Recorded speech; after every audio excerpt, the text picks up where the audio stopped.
गई और उसके बाद लाठी बरसाई गई ताकि हम लोग कवर न कर पाए, कोई वीडियो न बना पाए। और इस तरह से मारा गया है कि हम लोग लड़का तो है नहीं कि कपड़ा खोल के दिखा सकते हैं। जिस तरह से वहाँ पे लड़कियों का द्रौपदी का चीर हरण बोला जाता है ना, उस तरह से लड़कियों के साथ वहाँ पे बर्ताव किया गया है, जो कि अब हम लोग बर्दाश्त नहीं करेंगे। झारखंड में किस लेवल का स्कैम हुआ है आप सोच भी नहीं सकते हो। तो सबसे पहले झारखंड में चल क्या रहा है वो समझो। तो कुछ टाइम पहले जेपीएससी यानी झारखंड पब्लिक सर्विस कमीशन ने सिविल सर्विस एग्जामिनेशन कंडक्ट करवाए। ये समझ लो झारखंड का यूपीएससी है। इस एग्जाम में 36,000 बच्चे बैठे थे। अब रिजल्ट आने के बाद कुछ ओएमआर शीट्स इंटरनेट पर वायरल हुई, जिसमें 100 में से सिर्फ 48 क्वेश्चन अटेम्प्ट किए गए थे। यानी इस ओएमआर शीट के हिसाब से इस बच्चे का सिलेक्शन किसी भी हालत में नहीं होना चाहिए था। लेकिन रोल नंबर सर्च करने पर पता चला कि इसका सिलेक्शन तो हो गया है। बच्चों ने प्रोटेस्ट शुरू किया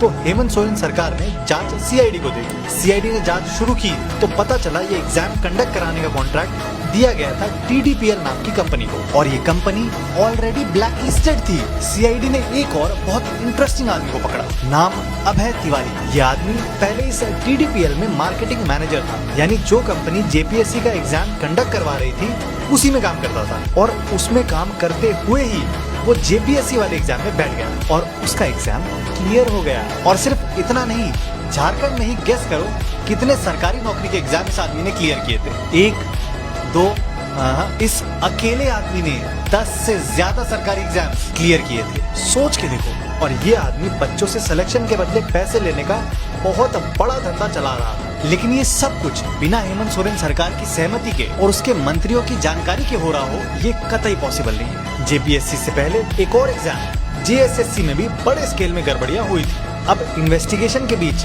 जेपीएससी के चेयरमैन ने रिजाइन कर दिया और अब बवाल बढ़ता देख जेपीएससी ने आने वाले 9 एग्जाम्स को पोस्टपोन करने का नोटिफिकेशन भी जारी कर दिया। और इसी लार्ज स्केल गड़बड़ी के विरोध में झारखंड के बच्चे प्रोटेस्ट पर बैठ गए और उसे लीड कर रहे हैं देवेंद्र नाथ महतो, जो काफी लंबे टाइम से स्टूडेंट्स की आवाज उठाते आए हैं और अभी आमरण अनशन पर बैठे हैं। तो हम छात्र का मनोबल को बनाए रखने के लिए इस लड़ाई को आगे और बढ़ाते हुए सत्याग्रह के 9वें दिन आज हम अपना अन्न को त्याग कर रहे हैं। अकाउंटेबिलिटी क्या होती है वो हर नेता को अब अच्छे से समझ जाना चाहिए। अब बात इसको भूखा रहना पड़ेगा, ये बोला है।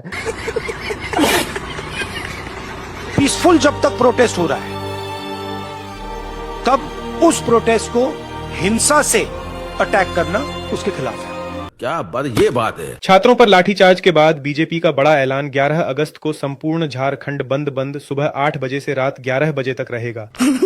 दरअसल जेपीएस सीजेएसएससी परीक्षाओं में कथित गड़बड़ियों को लेकर छात्र विधानसभा घेराव करने पहुंचे थे, जहां पुलिस ने वाटर कैनन, आंसू गैस और लाठीचार्ज का इस्तेमाल किया। इसके बाद बीजेपी ने सरकार के खिलाफ मोर्चा खोल दिया। वहीं मुख्यमंत्री हेमंत सोरेन ने युवाओं को बातचीत का न्योता दिया है। इस लड़के की मौत का काउंटडाउन शुरू हो चुका है। बिना अन्न बिना पानी 72 घंटे से शरीर टूट रहा है, किडनी फेल होने की कगार पर है, लेकिन किसी को फर्क नहीं पड़ रहा। यह गरीब किसान का बेटा देवेंद्र नाथ महतो, संस्कृत में मास्टर, ये अपने लिए नहीं बल्कि झारखंड के उन लाखों छात्रों के लिए तड़प रहा है जिनकी नौकरियां बेच दी गई। सोनम वांगचुक ने तो केवल अन्न छोड़ा था, लेकिन इसने पानी तक त्याग दिया। गला छिल चुका है, थूक निकलने में जान निकल रही है। मांग सिर्फ इतनी है कि झारखंड पीएससी की सीबीआई जांच हो, पेपर बेचने वाले दलाल जेल जाए। सोचिए, इन गरीब बच्चों ने ना कोई सेलिब्रिटी को बुलाया, ना कोई राजनीति की, ना कोई गाली गलोच, ना कोई तोड़फोड़ की। बिल्कुल शांति से अपना हक मांग रहे हैं, फिर भी ना सरकार सुन रही है, ना जनता जाग रही है। अगर आज इस लड़के की सांसें थम गई तो कातिल सिर्फ सिस्टम नहीं बल्कि हमारी खामोशी भी होगी।